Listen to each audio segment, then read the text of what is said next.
Welcome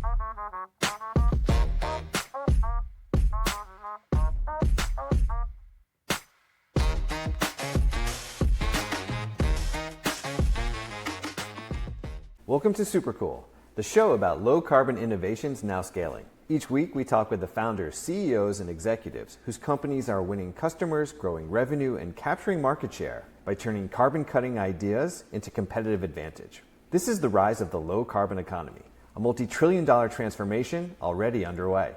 I'm your host, Josh Dorfman. Before we jump into today's show, I want to tell you about something new from Supercool.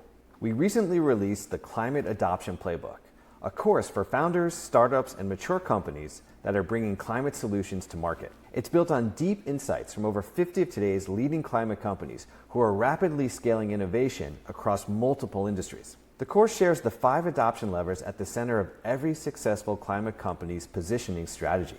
There has never been a better time to build a climate company than right now, but climate innovation alone won't get you there. The Climate Adoption Playbook gives you the insights and tools to turn innovation into customer wins and revenue growth, and do it repeatedly.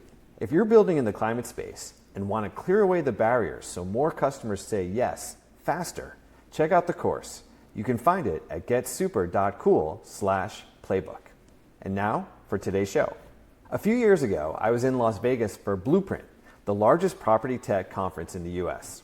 On day one, I sat in a ballroom while a lineup of real estate executives talked about how they were pursuing sustainability in their operations.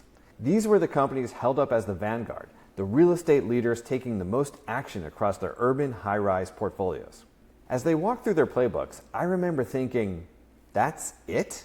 I didn't hear leadership. I heard zero risk tolerance. I heard investing in sustainability as long as the payback window is short. What I heard was business as usual. Boring, uninspired. And while that's frustrating, it's also understandable. You construct a building with the expectation that it's going to last for decades. In New York City, for example, the average building is around 90 years old. That means pre-World War II, a world that's unimaginable to us today, except for the fact that we live, work, and play in its artifacts, the buildings that give New York City its character. And those buildings often have equipment inside that's old. Taking care of it is a pain. Upgrading it is a pain. And owners who genuinely want their buildings to operate more efficiently are rarely eager to entrust that job to a startup with no track record. Meanwhile, in property tech, most startups sound the same. Techie names, sleek websites, big promises, every company touting their world-class technology, performance, ease of installation, and guarantees. If you own a 60-story high-rise and bet on the wrong company to overhaul your heating and cooling system, you're not just wasting money, you're creating a lot of annoyed and very angry tenants. And that's the world Parity operates in. It's a prop tech company, but beyond the cool hipster name, it has very little in common with the rest of its peers. Its co-founder and CEO, Brad Pilgrim, grew up expecting to work in the trades. He built houses. He learned building systems from the inside out. He went to school for aviation, which gave him a deep respect for complex systems, for safety, for how all the parts fit together. And when he realized the staggering climate impact of buildings, that they account for roughly 40% of global greenhouse gas emissions, he aimed straight at the core of the problem, how big buildings actually run. Parody focuses on a very specific, often underserved segment, large multifamily high-rises and hotels. These are buildings with central HVAC plants and serious energy spend, but without huge in-house facilities teams who can sit around in front of a building automation system and run it all day. And here's what's super cool. Parody will walk a high-rise end-to-end, basement to ceiling, and within about 90 minutes, tell the building's owner how much Parody can cut from the building's heating and cooling costs, and then guarantee it in a contract. That typically adds up to a 20 to 30% cut in energy. And if the savings aren't there over the first year or two, Parody pays its customers the difference. That confidence is built on proof. And that's what Parody, now 8 years old, delivers to the market. And it's why companies like AvalonBay, one of the largest multifamily REITs in the country, now has Parody's remote HVAC optimization service running across multiple buildings in New York City and up in Boston, with energy savings in the hundreds of thousands of dollars and often starting as early as year one. So for building owners, it's a way to cut carbon and costs without taking on risk. And it's why Parody is now undertaking expansion to markets across the US, all the way from Denver to Seattle. Here's my conversation with Brad.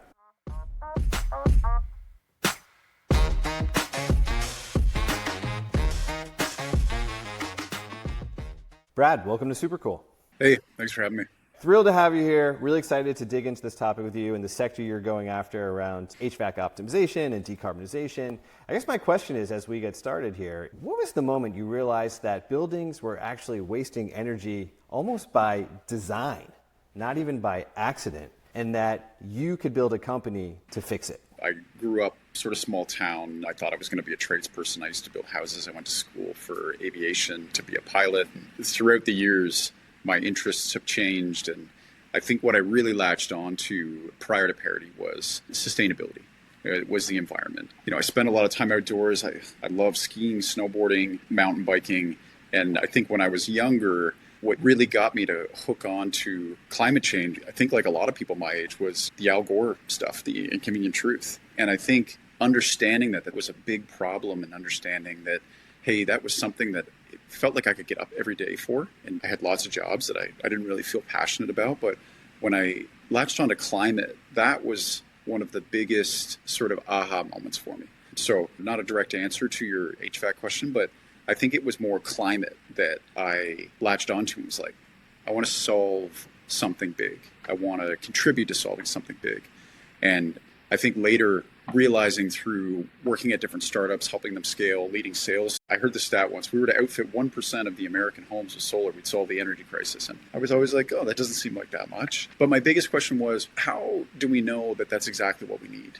Who's measuring on the other end? Are we being the most efficient with what we're using? And maybe it's less, maybe it's more. Maybe we don't need an entire industry to be spun up to be able to solve this. And then when I heard the stat and found out that 40% of CO2 emissions actually come from buildings, and HVAC is the largest contributor to that because of the amount of energy that's required to heat and cool buildings, that's where I said, okay, that looks like a big problem to solve. That's what I'm going to go after.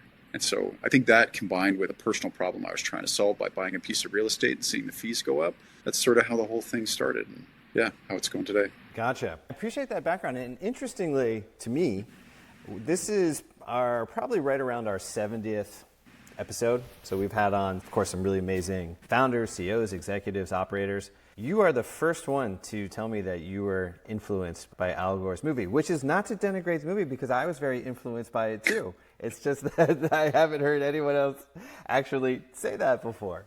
What I found in that moment, so I remember it going back to 2006. At the time, I had a different radio show, a media platform called The Lazy Environmentalist, and it was a little tiny, maybe weekly show on SiriusXM at the time. And I was building a modern design kind of home furnishings company too, around sustainability. And when that movie came out, in the world that I was in, which is very much around product and consumer product and how could consumers move in a more sustainable direction, that movie changed everything for my world, because suddenly you had every kind of consumer media outlet wanting to tell a story around green. And the only way they really knew to do that was in the language that they used, which was like, what can we buy? What product can we shift, right? And so it actually was really a catalyst for a lot of my career during that time, because suddenly I was positioned really well, because now the world was like, hey, what should we be buying? What should we be swapping? What should we be doing differently? So interesting to hear that it had that influence on you. Yeah. So let's bring it forward now 2 decades, but you've been working on Parody, as I understand it, for about 8 years. So as we know in climate tech, it takes usually around a decade to become an overnight success. So you, I think, are right on the cusp. That's right, yeah. Right? And as I was getting ready to talk to you and watching some of the case studies on your site, I just find it really amazing, like who the clients are you're working with, the size of the buildings you're going into, what you're able to accomplish. So walk us through Parody and what the value proposition is, who you're selling to, and what you offer them. A lot of people look at buildings as a building is a building is a building. I was dealing with this personal problem of buying a piece of real estate. So I bought a condo, our fees went up, and it was really just trying to understand, why are we not doing more in the condo to lower our energy spend? And I knew enough to be dangerous around building automation, smart thermostats. So it was like, what's the barrier here? Like, why are we not doing this? And that's really where we started in multifamily, and then eventually merged into hospitality. But we service the multifamily and hospitality market, and Parody was created as a service because what we found was there was not a good product market fit between the current solutions and tools that were out there for all types of buildings, basically every other type of building that had a facilities team. But when it came to multifamily and hospitality, just the economics of how those businesses ran was different. And they didn't need a tool. They didn't need to be sold a building automation system that a facilities team could use and be there and be attentive to. They needed a service, and they needed somebody to take the existing technology and essentially automate the facilities team. And so really, that's what we do is we offer a end-to-end service that manages energy and HVAC in a building, helps with grid interactivity, and essentially takes the load off of the building owner to have a need for a 5-10 person facilities team to be able to achieve this all the time. We're selling to the multifamily REITs, condos, family offices, hospitality sector. We're really delivering that service as end-to-end efficiency as a service, just to be able to solve that problem. The thing that really struck me, and I heard you talk about this recently, how your business works. There's many things unique about Parody. One is the fact that you offer a performance guarantee. And when I heard you talking about it, it's like, okay, we can go into a high rise. As I understand it, it could be buildings 10, 15 stories up to 60 stories, like really tall buildings, skyscrapers. We can go into a building, do a walkthrough, and in about an hour and a half, we can tell you with pretty high confidence how much we're going to save you over some period of time. Maybe it's year one. I don't know what it is. You can tell me. But it was like, I had two reactions to that. I was like, first of all, one, that's super cool. But then two, how effed up are our buildings that you can actually do that, right? That it's like, oh man, we got a live one here. And whatever the hardware is, it doesn't even really matter whose equipment it is, right? And I think as I understand it, it doesn't even really matter necessarily how old that equipment is. There is an opportunity for Parity to come in and actually make things a whole lot more efficient, save money, cut carbon. I'm guessing either improve comfort or certainly not degrade comfort for anyone in the building at the same time, and just deliver all of this performance. I mean, yeah, you nailed it. Yeah. We could end it here. Well, I realize that we could, but what does that look like? Like when you go into that building, what's actually happening? What are you looking at? What are you evaluating? Like how do you get to that determination? It sounds so simple. And in a lot of cases, the pieces of a building that we look at are fairly simple. The engineering and how it works and how to control it, how to meet tenant comfort and also save energy, that's the complicated part. But first step is, yes, it's walking into the building, really understanding the systems. So typically we go through a building and we're looking at what is the major central plant. We don't walk into every building and we can't work with every single building. We don't try to work with every single building. We know the buildings that we can work with and add value to, and that's really our big focus. So we go into a building, we look at the central heating plant, we look at the central cooling plant, we look at how they're delivering hot water. We look at how they're delivering air, how they're pumping all of that water, whether it's a heating loop or a cooling loop, how they're moving the air, whether they're heating or conditioning the air. And then things like, what is the building actually operating like right now? So if they have a BAS, if they don't have a BAS, if they're controlling certain components, we're taking stock of how the building's anatomy looks and how efficient is it or how healthy is it. And then we're able to look at the utility spend and essentially build the utility bill in a way through component by component of the HVAC system and understand, okay, this motor is using this much energy, this boiler is using this much gas, this chiller is using this much electricity. And we're able to see through looking at both the utility bills, but also doing process level measurement, how much energy or how inefficient each component in the system is working. So when you are able to look at that at a granular level, and then the solution is to be able to control that component differently, you can then get an idea of, okay, this is 50% inefficient, this is 10% inefficient, this system is 100% inefficient, it's not working. And then you're able to pull all those components together, and then through a lot of data and the use of some AI and benchmarking, we're able to then say, okay, this system should be performing at X amount. So we should be able to save 15 to 20% on this system. Then we're able to compute whether that system's using electricity or gas, and then come up with a dollar amount. And really, it's building on that. So it's the cumulative parts that all build up to say, there is a big business case here, or there's a good business case here to adopt our service, that if we have to put components in, which are all off the shelf, we don't have any proprietary hardware, if we have to put components in to be able to control all those pieces of equipment, then the amount of savings and the amount of incentives with a utility that offers an incentive program, that builds a business case. And so by backing that all with a guarantee is really how we've been removing risk for the buyer, is saying, listen, we understand how the building works and we understand how to manage the building and operate it so that it's meeting comfort or it's meeting the demand of its residents, but you're not wasting energy. And we're so confident that we're able to control the building in that way and maintain comfort, that's paramount, but also save energy, that we can guarantee that this payback will accumulate over a course of a year or two. And that's when you'll see your payback.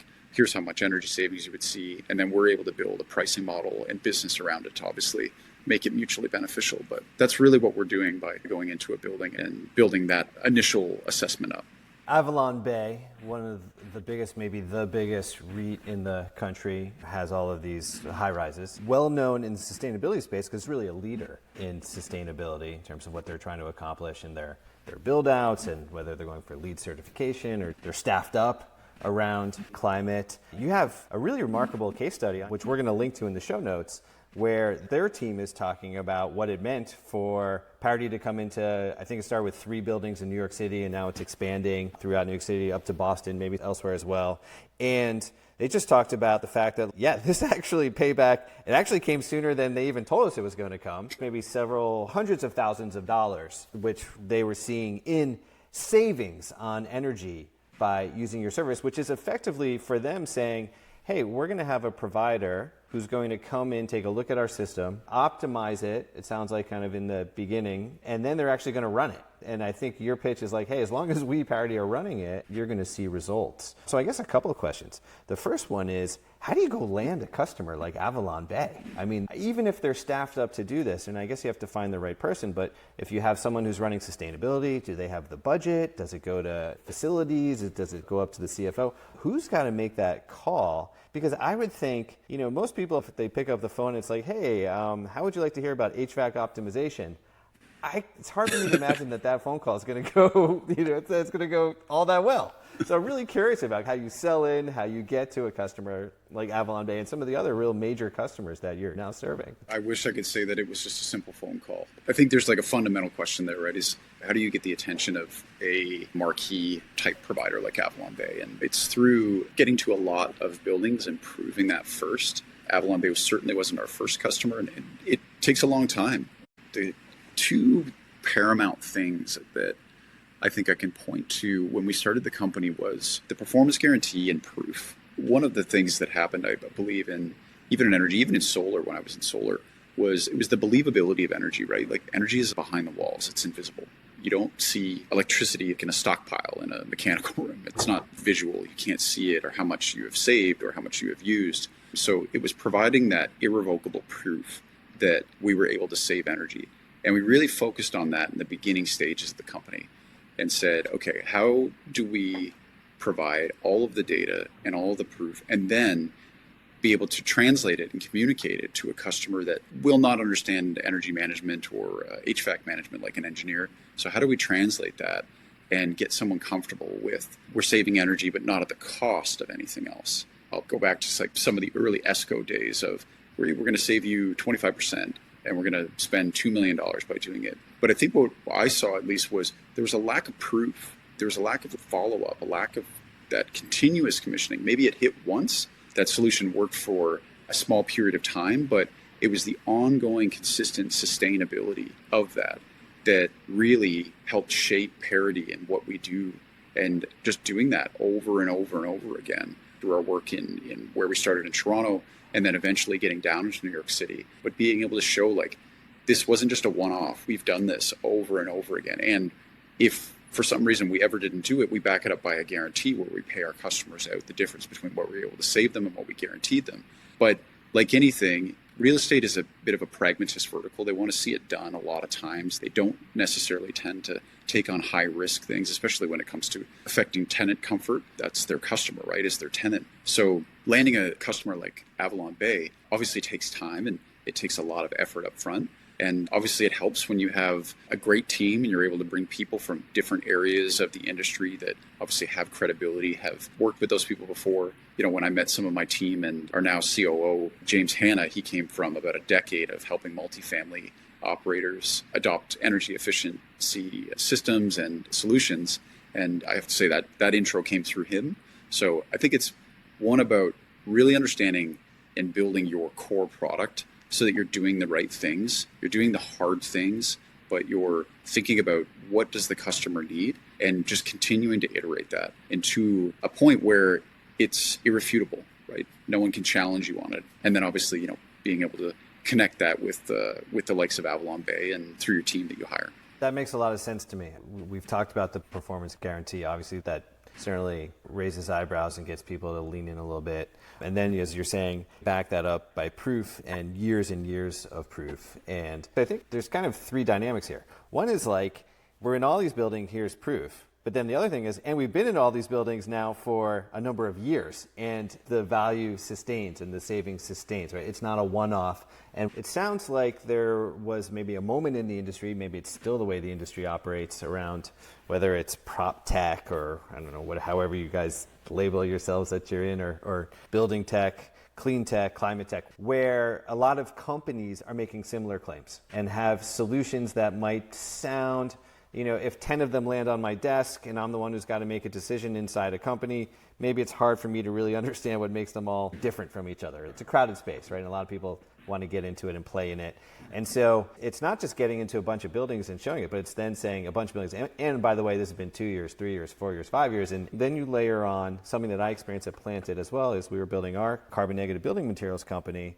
We gained a lot of credibility in the home building space, I think we were given the benefit of the doubt because I had co-founders from SpaceX. So people were like, oh, okay, well, building a rocket ship is obviously a lot harder than building a house or like building a oriented strand board material replacement. We're going to give you, the benefit of the doubt. But I think actually to get a lot of our bigger deals done, we did the same thing. We brought people in who had real industry expertise and credibility, lengthy histories, were known commodities to also come onto the Planted team. And that has also been really instrumental in getting some big deals across the finish line because it does lend that comfort and credibility. I think in the way that says, oh, okay, Planted, if you guys can land this executive and he's willing to be part of what you're doing and wants to be part of what you're doing, that just makes me trust that like what's going on there is baked even more than I could see from the outside.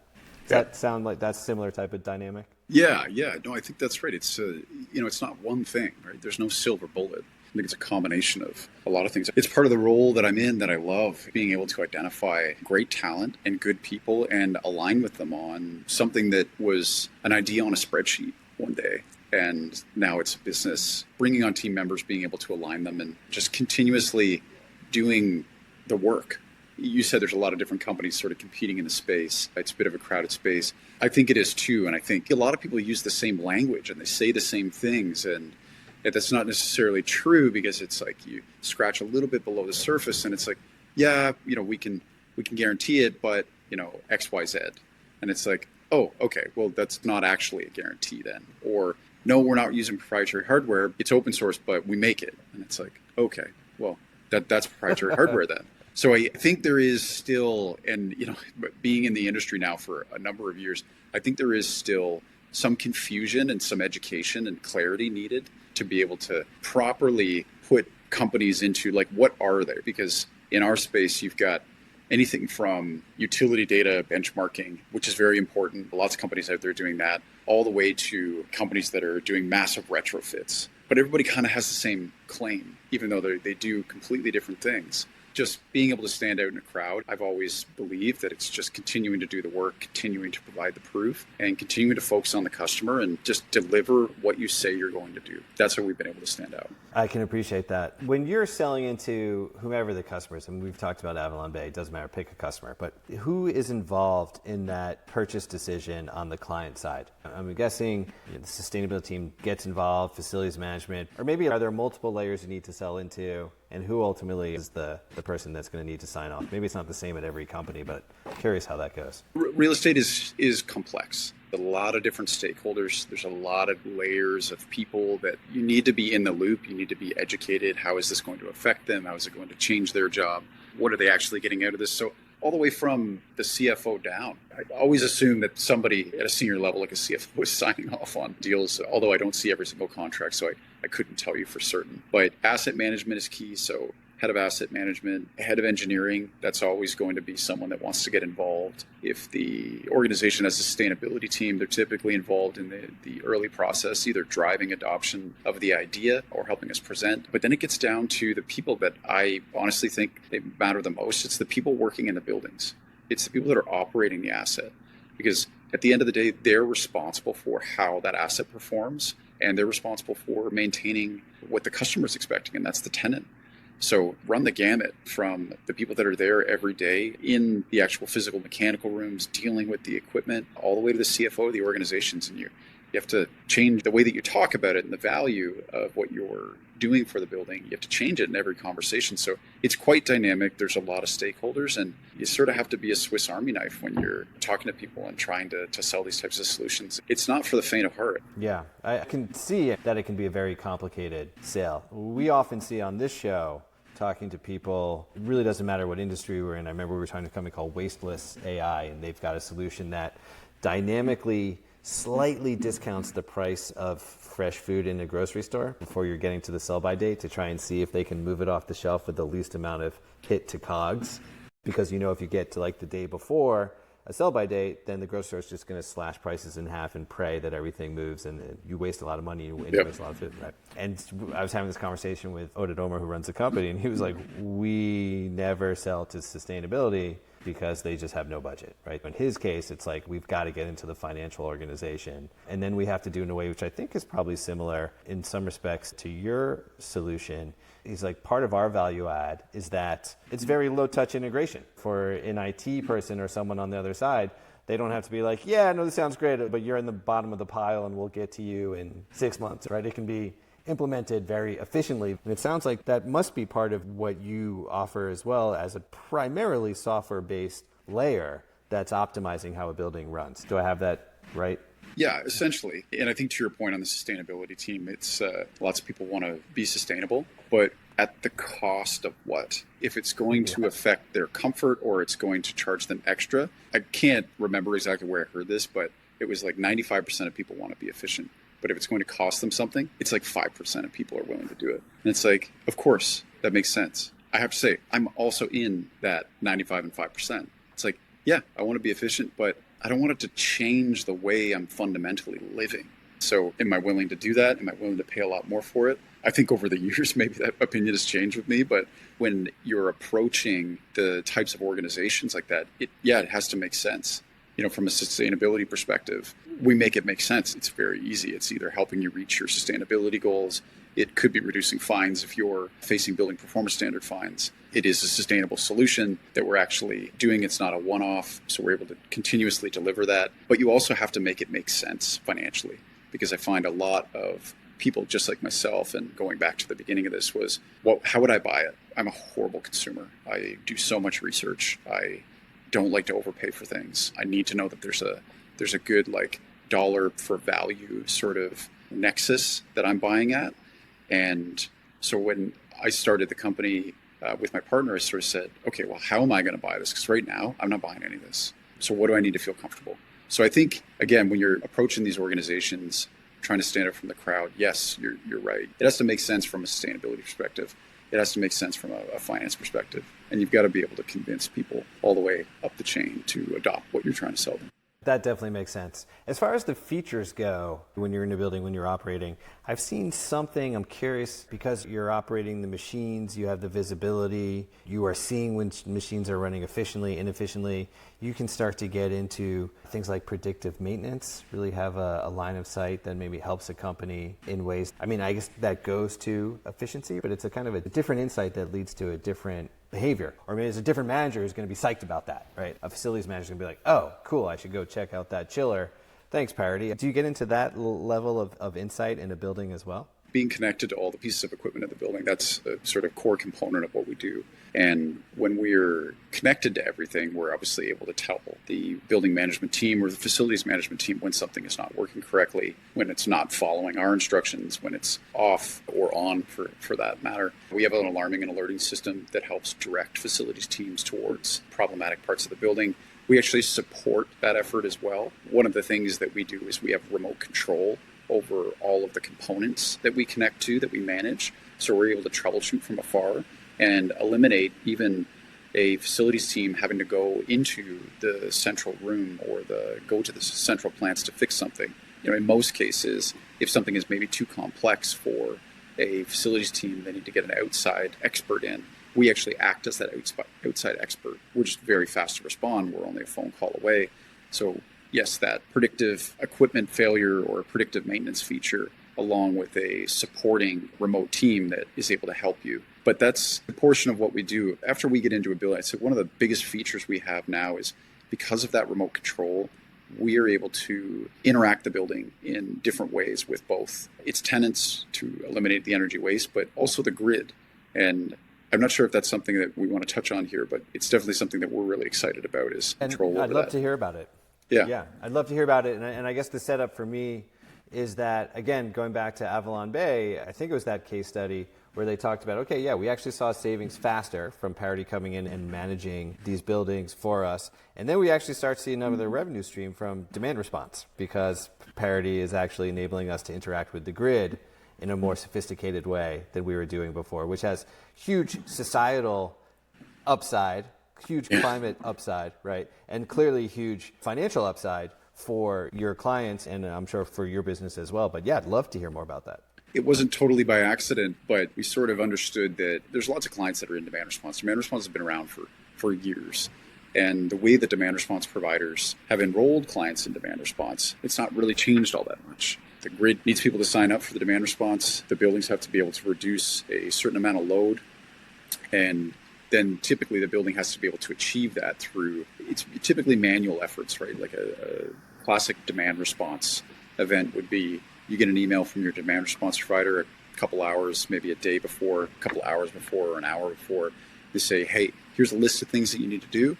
Go turn off A to F. The problem with that is, one, what we found is the consistency wasn't there. So people weren't generally comfortable shutting things off in their building, mostly because they knew it was going to affect tenant comfort. But also there's a large portion of buildings that, equipment doesn't run this exact same way all the time, right? Something can break one week, something can be replaced the next week. You can have a problem the day of and just say, you know what, listen, like this, we just got this thing back up and running. We don't really want to mess with it. So we're not going to take part in demand response. So what we said in our customers' buildings was, okay, well, listen, we have everything we need to know on the piece of equipment that we're trying to curtail during this event. We'll just interact for you, right? We have control over it all. You don't need to send anybody into the room.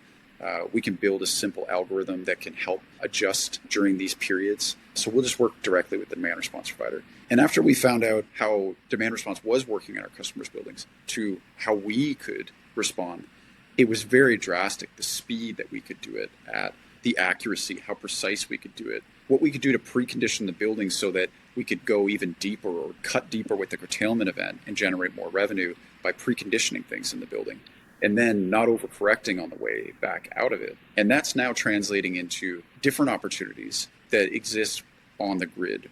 Things like peak curtailment, so understanding when a building is being charged a lot more for energy during certain times and when they're being charged less, and also being able to quantify, well, if we make these changes in the building or we build an algorithm that's able to adapt to those changes or those pricing signals, we can actually save even more money. And that's sort of the route that we're continuing to go down, is more on that grid interactivity piece, because one, yes, you can eliminate energy waste in a building, but the way that the grid is changing and the increase in power consumption, electricity consumption, and that's only growing drastically with the push for electrification, data centers, and EVs, we're going to be able to interact buildings in ways that we've never really thought of by using a service like Parity.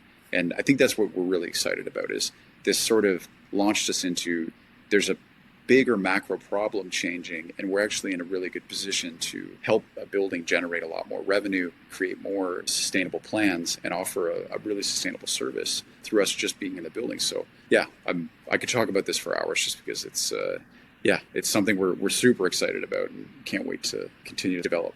I mean, it's really this cutting edge conversation, and we've had it with numerous companies on this show, and almost any company we talk to that's in a building in some way, any provider, is thinking about Their eyes are lighting up around, this grid interactivity and what does it mean? And so when I think about your business and I think about a 60-story high-rise, I don't even know, hundreds, if not, up to 1,000 condo units, apartments built in there. I don't know, huge building, tons of energy being used in that massive, massive building. And then you talk about like what you just said, Brad, in terms of being able to precondition a building. Okay, it's summer. We know, or the utility is telling us it's going to be 105 degrees this afternoon. Everyone's going to have to curtail. Can we get ahead of that, right? Can we start to precondition, bring the AC up a little bit earlier in the morning, all right, when costs are lower on the grid too, or no one's comfort is really going to be disrupted because you have controls of the building to be able to do some really remarkable things now.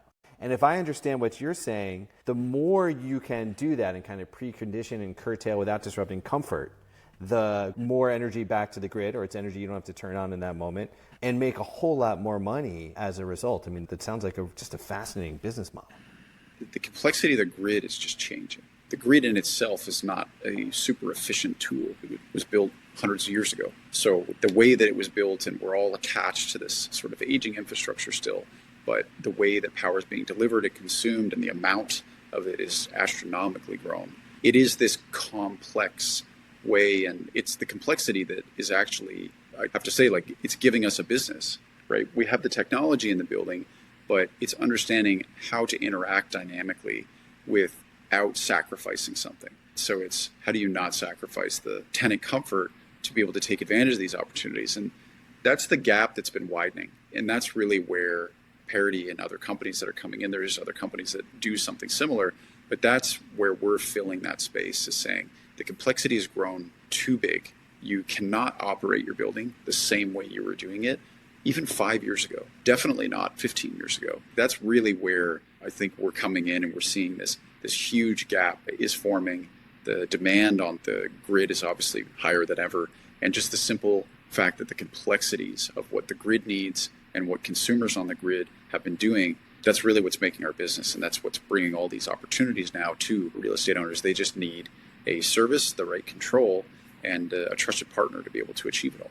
That's really exciting. From a grid standpoint, from a carbon standpoint, it's like the future is coming at us much faster now, as you said. Like even 5 years ago, we're really living in a different environment, a different built environment. Where does Parity go from here? What are you hoping to see, let's say, over the next, 2, 3, 4 years? Real estate is a slow-moving entity. Buildings have been built and have been around for hundreds of years, and we expect them to stay built for hundreds of years moving forward. So there is a lot of wood to chop, so to speak. We're in North America right now. There's definitely ambitions to go beyond that. We're expanding into California right now and some other West Coast states. Seattle, Denver would be the next places that we would go. We're continuing to obviously always look at our product development roadmap. We've got a pretty baked roadmap for the next 12 to 18 months. We're working very hard on releasing some new products and some new services for customers. One specifically that will actually open up our building type. So we work in centrally controlled buildings right now with chillers, cooling towers, boiler farms, and that's going to be changing. So we have a product that's actually going to be able to allow us to reach a different type of multifamily building and hospitality building in just the coming months. So focused on the expansion. There's lots of buildings in North America, and we like to understand every market we go into, all the stakeholders. We build networks of reliable contractors to be able to install the equipment that's needed in buildings. We partner with those contractors. And then we have to be able to work with the utility programs, work with the real estate owners, and we want them to know also that we are focusing. When we do something, we do it very intentionally. We go into California because we have a lot of intention there. We're going to go deep into that market. We're going to understand exactly the nuances that need to be understood in order to deliver our service, create a sustainable outcome for everyone. I'm focused on building the business. Completely. And that makes a ton of sense. As I hear you talk about it, if you're going to go into a major city, there's so much opportunity for a business like Parody. It just makes so much sense to say, hey, let's go deep.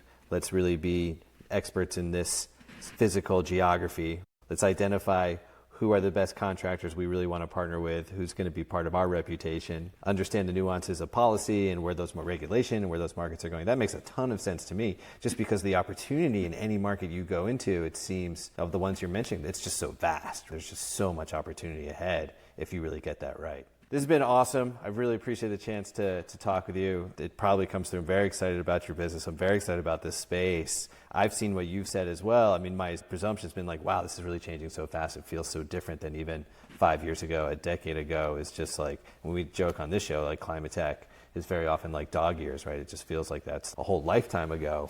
You know, if you think back to like what was happening probably is when you were starting the company. Yeah. So it's really cool to hear about your journey. I appreciate it. Yeah. Yeah. Well, thanks for having me on. It was a really interesting discussion. You have a knowledge in this industry, and it's good to talk to you about it. And thank you for listening.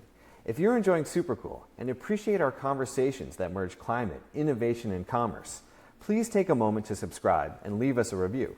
It's the best way you can help the show reach other future-forward decision makers who would benefit from these conversations too. See you next time.